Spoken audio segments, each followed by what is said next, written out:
Minister Modi too has spoken with Union Home Minister Amit Shah. There's a telephonic conversation that has just taken place between the duo over what's transpired and the terror attack in Pahalgam. The Prime Minister is being apprised of the operations on ground, the status of what exactly happened and what the next steps are going to be like. Union Home Minister Amit Shah, we're given to understand, has apprised the Prime Minister and the Prime Minister, in fact, has asked the Union Home Minister and everybody else involved in this operation to ensure that all suitable measures are taken.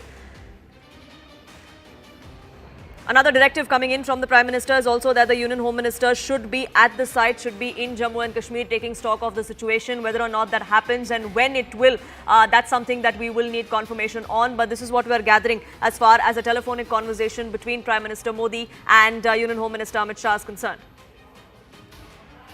Arunima continues to be with us. Arunima, these directions coming in from the Prime Minister for Union Home Minister Amit Shah, could we be seeing Amit Shah in Jammu and Kashmir sometime tomorrow perhaps? That's for me? Yes, Arunima.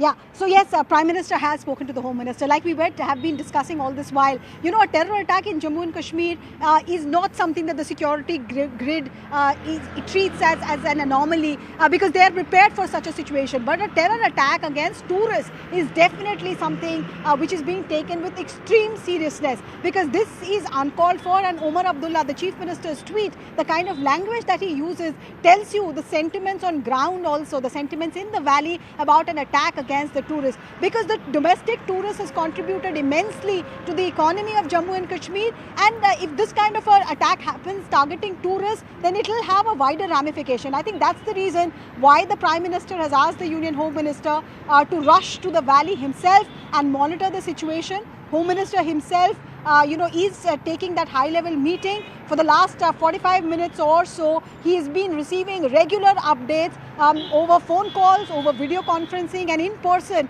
about the situation as it is unfolding.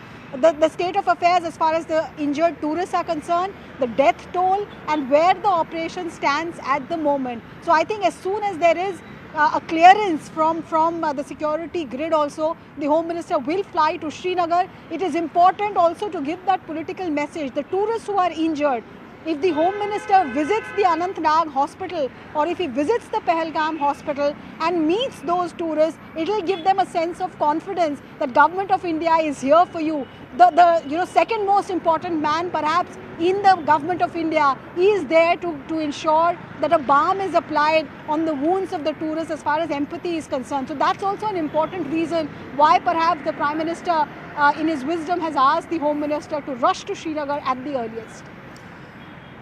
So we'll have more details of when exactly the Union Home Minister is going to be in Jammu and Kashmir. But the directive has come in right from the top, right from Prime Minister himself, who's just had this conversation with Amit Shah, also getting a status update of what exactly has transpired and what the next steps are going to be. Payal joining us, getting us more details as well. Payal, anything more that you can add to this? Any more details of this conversation between Prime Minister Modi and Amit Shah?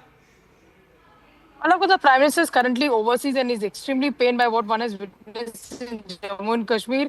Innocent civilians being targeted by these, terrorists. That is something which is, of course, very, very sad. And the Prime Minister also, speaking to the Home Minister, immediately dialing the Home Minister from Saudi Arabia, essentially telling him that he needs to take stock of the situation. And more than anything else, this is probably the first time in the longest that the Home Minister has been directed directly by the Prime Minister to go and visit the accident site, of which the site in which terrorists have been able to kill innocent civilians, especially tourists as well. So we'll have to just wait and see how this really transpires.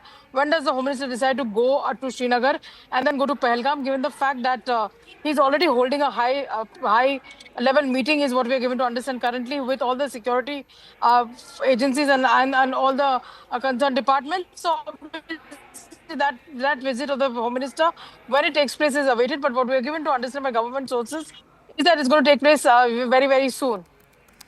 Right, Payal, thank you so much for getting us the latest on that front. Ishan, my